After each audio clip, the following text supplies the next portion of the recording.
Hello, welcome to Older and Loving It, a program designed to address the legal and life planning concerns of seniors and their families. My name is Philip Summers. I'm an elder law and estate planning attorney with Summers Associates located in Acton, Massachusetts. The golden years, a time when most of us look forward to slowing down and retiring from active work. A lifetime of hard work can now be enjoyed when homes, cars, and credit cards are all paid off. Free time can now be spent taking up new hobbies, volunteering, spoiling grandchildren, and living life. Instead, many seniors are struggling to make ends meet. Most are living on a fixed income or must work to make such basic needs as rent, food, and medication cost. Fortunately, there is help out there. On today's program, we have two experts to discuss the community resources and public benefits available to assist seniors in these difficult economic times. Our first guest is Sharon Mercurio. Sharon has spent her career working with seniors and managing public programs designed for seniors. She is the director for the Council on Aging in Acton, Massachusetts, and prior to that, she was the Council on Aging director for the town of Pepperell. She also worked with seniors in both rehabilitation and psychiatric settings at Lowell General Hospital. Our second guest is Mike Gowing. Mike is a vocal advocate for increased senior benefits on both the local and state level. He is a member of the Board of Selectmen in Acton, Massachusetts, a past board member for the Council on Aging, and has many years generously volunteered his time at a local hospital and senior centers. Mike has also proudly served our country in the U.S. Marines. Welcome, Sharon and Mike. Sharon, I'd like to start with you first of all. Many towns and cities have Council on Agings. I wonder if you could tell me what the role of the Council on Aging in towns is for. Sure. The Council on Aging is really to help advocate for seniors, really maximize their independence. There's a big push now to letting seniors age in place, so to let them stay at home with the services they need, and to maximize their quality of life. Okay. When we say maximize their quality of life, what kind of programs do you offer? We offer a huge variety. We have a lot of just real social, light activities, recreation, health and wellness. Acton really likes education, so we've done a lot of educational programs. And then we also offer various services to help people stay independent. Okay. And what some, if you could give me some examples of some seniors who have taken advantage of the Council on Aging? Yeah. There's one senior that sticks in my mind. When I was first a director, a woman that came to the senior center day in and day out. It was really a big part of her life and volunteered at the center. And I had gotten a phone call that morning at work that her husband had died. And shortly later, she comes walking through the doors, and I went over to greet her and give her my sympathies, and she said, I just didn't know where else to go. And that stuck with me. This is really a second home for so many people and a place of support. I think there's this stigma that it's for old people, or there's just bingo and knitting going on, but there's really so much more that happens. So much more there. than that. It sounds like it's almost like a sense of family It is. Environment's been created. Is there an age requirement in terms of the Council on Aging in Acton? There is. Elder Affairs sets a senior as 60 and older, so that's for Massachusetts in general. And what type of educational programs? I assume that's part of the services that you provide. Can you give any examples of programs that you have? We just finished a big piece on art history. We've done a Shakespeare program. We're going to be doing an Alzheimer's education series that was funded by a grant. So different things like that. Safe driving. Your wife is actually coming in to talk to the seniors. That'd be Kathleen Summers. Yes, okay. yes. And if someone can't get to the Council on Aging, how do they get there? They can't drive. Speaking of driving. Well, that falls into transportation. We have 3 different modes in Acton. We are quite lucky. We have the Council on Aging van that we run. There's the Roadrunner that's run through the Lowell Transit Authority. And then we also have a new mode of transportation in Acton, the Minute Van, where people can use to get to the senior center or local appointments. Now, is that free to seniors? Do you have to pay a nominal fee? How does that work? There is a nominal fee, yep, for both our van and the Roadrunner. It's $1 each way in town and $1.50 each way out of town. The Minute Van, it's $4 out of town. I'm not quite sure what it is. $2 in town. Okay. And I know you mentioned, and I'd like to pull Mike into the discussion, that one of the roles of Council on Aging is advocacy for seniors. Mike, I wonder if, and I know you've been very active in this area, how does the Council on Aging advocate for seniors? Well, essentially, I mean, when we talk about what we look out for seniors, there's the fundamental things that we all worry about, which is, clothing, shelter, food, heating oil, medication, that type of thing. A big one, to the point that you were talking to Sharon about, is that transportation. One of the hardest things for a senior to do is have to give up their license. And it comes a point where, due to the laws of Massachusetts, your doctor says it's time to give up your license, you have to give it up. So that can really put a constraint on it. And one of the things that you alluded to is we're trying to socialize the seniors as well. It's too easy, if you've lost your mobility, to kind of just focus inward and start to become more and more reclusive. Sure. So that's part and parcel of the Council on Aging charter, is to be able to reach out and be inclusive and bring these people in to socialize with one another, as well as learn. Right. Take advantage of some of the Take advantage of the programs. the Absolutely. education programs, or the things that you put together. And certainly, losing a license, you lose your independence. Yep. Now, unfortunately, many seniors are homebound, and they don't have that socialization component. One of the other things that Council of Aging, I think you mentioned, is that you work with outside groups, Sharon. What's some of the groups that you interact with, and services that are utilized through the Council of Aging? We really try to keep the lines of communication open with different town departments, fire, police, ambulance. Those first responders sometimes see seniors in the community that are in need of help that we don't know about.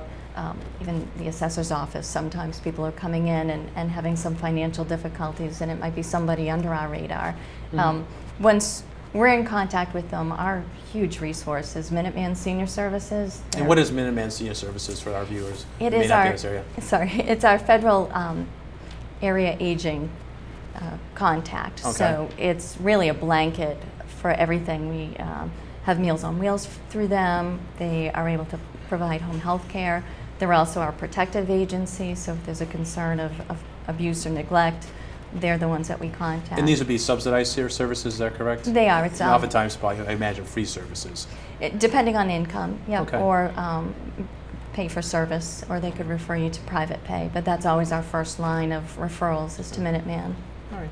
Mike, in terms of qualifying for example, the Council of Aging services, is there an age requirement or a means test that is imposed? There's, well, as Sharon spoke of earlier, there is a cutoff date. You have to be over 60.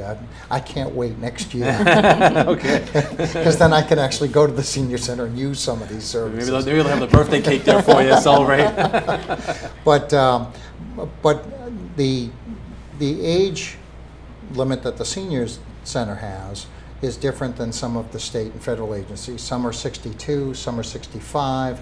So it has to do with the state of Massachusetts, it has to do with the federal government as to what they use as their cutoff. So it isn't blanket. You can't just assume because you're 60 years old now that you're going to be eligible for all of these other services. That may not be the case. Okay.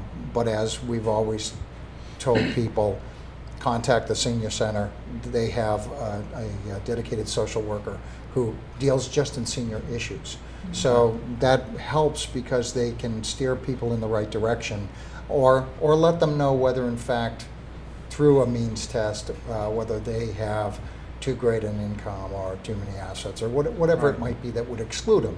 But there are many services that kind of fly under the radar, things like the oil program for heating oil, where in Massachusetts we have a subsidized heating program for yes, oil for yeah, seniors. that's true. I forgot that this goes outside the Yeah, state. it does. Sorry about that. I'll try to remember. Yes, I can only speak for Massachusetts Sure, and Acton, yeah, but part of it is to subsidize, and there's also state regulations that require the places like NSTAR or utilities not be able to cut off power between in the middle of the winter time, in the middle when, of the winter when it's the time and coldest things time. like that, because obviously people who are having problems don't need the additional problems added to Sure. it. They're Particularly if having they're enough- on limited income, and it's You got it. between oftentimes a choice between food, Yeah. medication, or heat, and Right. it's a pretty horrible decision or choice to be faced with. You're absolutely right. Now, obviously, for homeowners, many of the homeowners in town that have been in town for many, many years have gone through and paid for all kinds of schools and public safety buildings and fire stations, and they've lived through the overrides for all the other states. We're on Proposition 2.5, which means that we can only tax 2.5% increase over our average evaluation of the homes in town. Okay. And So that anything over limits- that, you have to go to the voters. you have to go to the voters seek for approval. what they call an Yeah. override. And overrides are difficult because we have a relatively high tax burden in this town. Mhm. We have an excellent education system, and that costs money and brings Yeah. in people. But as a result of that, these people have gone through all of this, and now they're on a fixed income, and the taxes keep continuing to go up. Yeah. And they're caught between, as you said earlier, do I pay my taxes? Do I pay food? Do I pay medication? Do I pay heating oil? And that's an ugly situation to be in. And I always urge people to contact the assessor's office. All of that So information. the is information, confidential. like for example, if you need I assume there's a tax abatement. Certain communities, I know you're very active in getting that passed in Acton. It would be the assessor's office you would contact in this town, but there's other programs that would hopefully assist seniors. And maybe you can talk a little bit about some of those other programs. Mike. Yeah, part of the programs that come through federal monies or through state monies, through like Minuteman Services. Minuteman covers 16 towns. Mhm. We're one of them, but they're based out of Burlington, Massachusetts. And if you think of it in terms of the surrounding towns that they take care of outside of the greater Boston. And some of the federal funds that flow down through the state for specific services, transportation services. I'm very tied into transportation. In fact, we're trying to work on some sort of regionalization of COA. So if they vans. want to, if seniors want to go outside of the local town, now they have this capability. Those obviously Right, can and try. we have a real limitation in the suburbs. We're about 20 miles outside of Boston proper, and this is hard to get around. If you don't have a vehicle, you're severely limited. Sure. So we're looking at other options that we can increase that, and obviously having a senior center that's vibrant and allows people to come in and pursue interest and socialize and get a hot meal and is valuable. Meals on Wheels, I think Sharon mentioned earlier, is a state-funded program. And if I can speak to the state, please don't cut it. But the issue is that usually during times like what the state is going through, or on a federal level, I mean, when they're looking at cutting, usually the programs that they cut are for the people who are the most vulnerable. Sure. And And Meals that's- on Wheels, an example. I mean, just for our views, these are meals that are delivered to the senior's home. To the door, a Yeah. hot meal, so that at Yeah. least they get one hot meal per day. Yeah. And it also gives us an opportunity to check in on them. Yeah. We also have a call program called Are You Okay? Are you Yeah, okay? yes. How did I ever think of that name?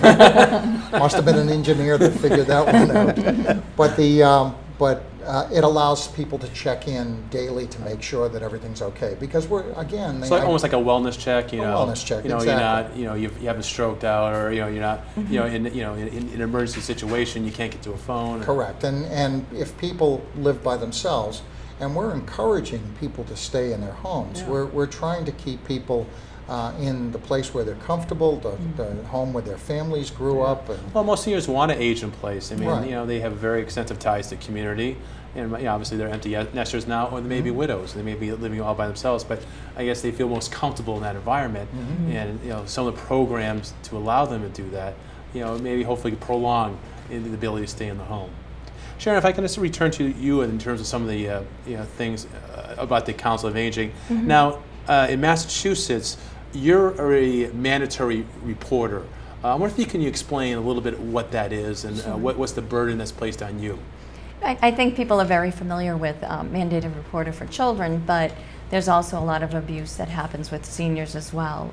And it's the same realm. It's physical, emotional, sexual abuse, financial exploitation. And with seniors as well, it could be self-neglect, that maybe there's a situation that people aren't caring for themselves and are at risk. So COA directors and outreach workers are mandated by the state to then call our protective services and make a report.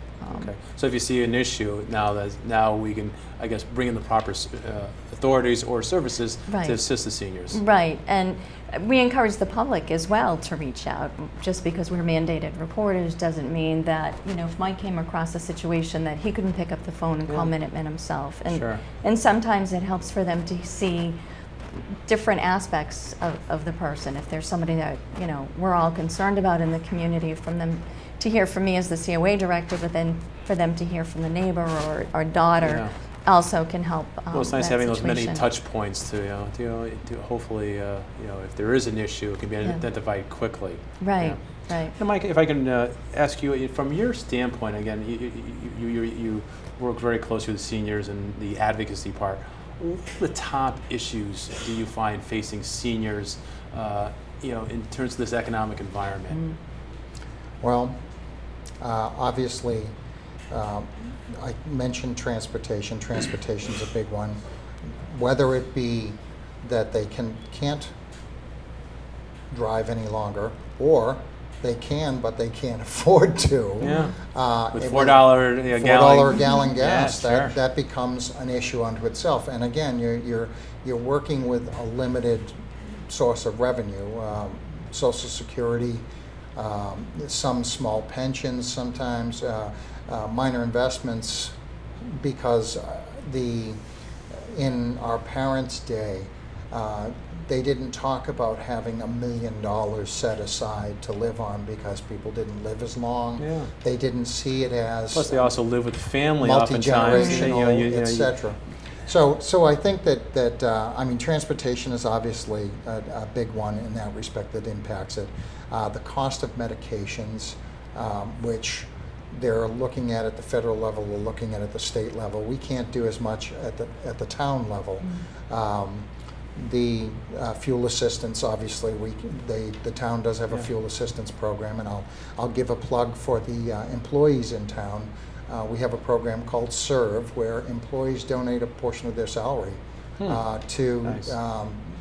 that the town administers, and it comes out every payday. I myself am a contributor, Sure. and it can be used for fuel assistance or rental assistance if people have a shortfall, and it goes through the town social worker. And again, Okay. all of this is private, and that's something that we stress to people. People of parents' generation were often very proud Yeah. and don't want to discuss issues when they are in need or when they're in trouble. So we need to have more proactive ways to be able to reach out to yeah. them and engage them. And we do have a work assistance program where, in lieu of taxes, in lieu of property taxes, they can contribute by coming in and working some hours for the town, which helps the town, Yeah. keeps the cost down, it keeps them engaged, keeps them and lessens their expenses.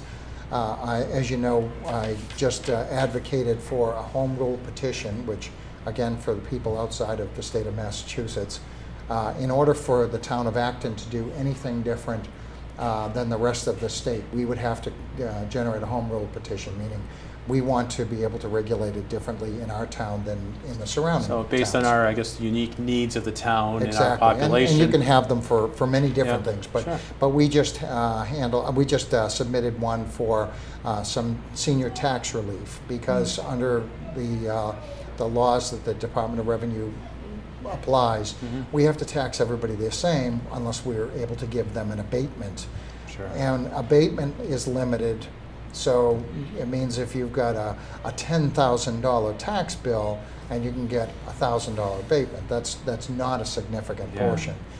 So we just went and applied so that we can increase that amount to a more significant amount, more in the $2,500 to $3,000 range. And I assume there'd be a means test to that program? Yeah, of course. So, and because someone who has a multi-million-dollar home. exactly. Okay. We're not trying to make the rich richer. We're trying to take care of those that help really out the need. people that truly need the help, and it Correct. sounds like the program design does take advantage of that. Mhm. So, I mean, and we will intercede on behalf of utilities. We do have, our assessors have, under a state law called Clause 18, where they can offer additional relief if somebody is really severely in trouble. I highly recommend go down and talk to the assessor. They again, this is all private. There's no So there's confidentiality. It's not something that's confidentiality. going to be disclosed to neighbors or friends. your name's not going to be in the newspaper about how you needed assistance. That you're a or- deadbeat, and Yeah. that's probably the more wrong term to use. Right, But but- obviously there's challenges that we can, the taxes are going up, expenses, gas, and when you're on a fixed income, it's difficult to continue. And people are working later into their lives. I mean, it used to be that, the golden years where you retired at 65 with your gold watch and your pension and your Social Security, and that's no longer the case. People are working well into their late 70s, early 80s. Sure. My mother-in-law, she'll be thrilled that I'm talking about this. She just had her 75th, and she's working for a national concern in sales and loves it. It's the Good for her. reason she gets up every day. She wants to be engaged. She wants to be involved. Some people don't have that opportunity. Again, if you're limited in how you can get around, or you have physical mobility issues, that's another thing that's a big play. People, as they age, start to break down. Things start to go wrong, and I would equate it to losing your eyesight later in life as opposed to always being blind is a huge difference in terms of your learning curve and how to adapt and become adept at dealing with it. So it's something that the town is willing to help anywhere we can. The senior services are willing to help both with aids in mobility aids, Home health aides coming health home into the aides. home to help out. right? All of these things are factors, again, to keep people in their homes where they're the most comfortable, where they can feel that they're leading a normal life. That's But also with having a council on aging, and that's almost in effect a support group. Yep. There's an education component, but also it's nice to discuss these issues with people going through the same challenges. Right. Yeah. Now, Sharon, in terms of the Council on Aging, I know you do a lot of education and services. And are there volunteer opportunities in the Council on Aging? Maybe you can talk a little bit about that. Always. Always. volunteering. Please come on down. Exactly. Well, Meals on Wheels, we're always looking for drivers to help deliver meals. We have a lot of volunteers that work the front desk and help answer the phone, that sort of thing. We have a handyman program. Yeah, maybe explain a little bit about I think Sure. Mike was very Mike was a instrumental handyman. in I'm that. still a handyman. Still a handyman. You didn't bring your tool belt. No, with you no, today, no. Mike. But our volunteer coordinator organizes that program, and we have various volunteers that will go into a senior's home and do some minor home repairs. Something in about an hour, whether it's flipping a mattress or putting the storm windows in, that sort of thing. Things that people aren't able to do on their own. And again, we're always looking for younger handymen to come help out. No, I know you've done a lot of work in this area. Maybe talk about some of the projects that you've helped out in the Well, town. In terms of for the senior For center? the senior, sure, yeah. Well, well, I am still a handyman. Yeah. I do go out and put people's air conditioners in and change batteries and smoke detectors and things that we take for granted that are more difficult. I also served as a friendly visitor where I would go into a home of a senior who had physical disabilities, or in this particular case was a gentleman with Alzheimer's, and we'd play cribbage every week. And he may not remember my name, but he would usually beat me at cribbage. Well, just some company and something. But it was company and Yeah. interaction, and Right. it was literally right at the home. But all of that is geared again towards making seniors comfortable in using the services. Sure. That's one of the gotchas. Is You must find that quite often, Sharon, that seniors are, I guess, hesitant to take advantage of these programs that, quite frankly, they've paid in their lifetime of taxes and they're entitled to. Yeah. Do you find that an issue around that, Sharon? It is, or they want to save it for someone else who might need it more. Yeah. You know, and it is hard. I think a lot of it is generational. They're too proud, that sort of thing. But we want to help them, and there's no disgrace in Sure. asking for a little extra help. Excellent. You know, everybody's goal is to keep them at home. And Absolutely. Now, Mike, I know you're a veteran. Is there any programs that are you aware of for veterans? we do have, actually we have a tax relief program that we just adopted by the state that increases or decreases the occupancy requirement in the state from 5 years to 1 year in order to get the tax relief. That's particularly for disabled veterans, but we also have a veterans officer that's mandated by the state that takes care of all veterans issues, whether Okay. you're able or disabled, whether you're regardless of your age. Okay. And we open that up as well because that's part of the network of things that we provide in the town. In fact, we have a safety net. Mm-hmm. The safety net was put in place so that we have kind of a clearinghouse of all of the various services that could apply. Excellent. Yeah. And they're both NGO or non-governmental, they're governmental, Right. they're assistance programs. And that's part of the challenge. I mean, there's so much information out there. If you can have a Right. central source that you can go to, Mhm. I mean, that in itself is just a valuable service. Yeah. And we meet once a month, so it's a wonderful way of us kind of getting to know each other and getting to know what someone else around the table can offer should Hmm. there be a need that arises. Excellent. Mm. Now, one of the things that Acton does, which is I think is somewhat unique as opposed to the rest of the country, we have our own nursing services as part of the town. Maybe Mike or Sharon, if you can comment on that, how the program works. Oh, I'll talk about that. We're one of only 3 towns left in Massachusetts that has its own private nursing service. And it's been in place since 1923. So it's something that the town has relied upon in the days prior to state and federal assistance where people took care of themselves in town.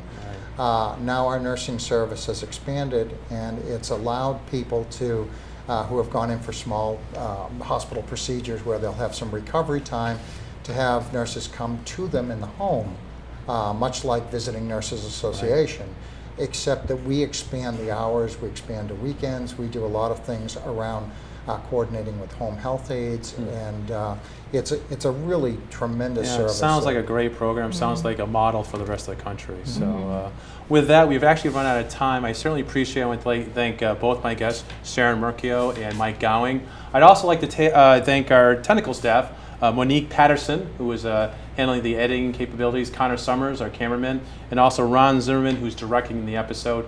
If you have any questions regarding the services, please feel free to contact the Acton Council on Aging. And also, if you have any questions about the show or any suggestions for future topics, feel free to contact myself, Phil Summers. Again, thank you for tuning in to Older and Loving It.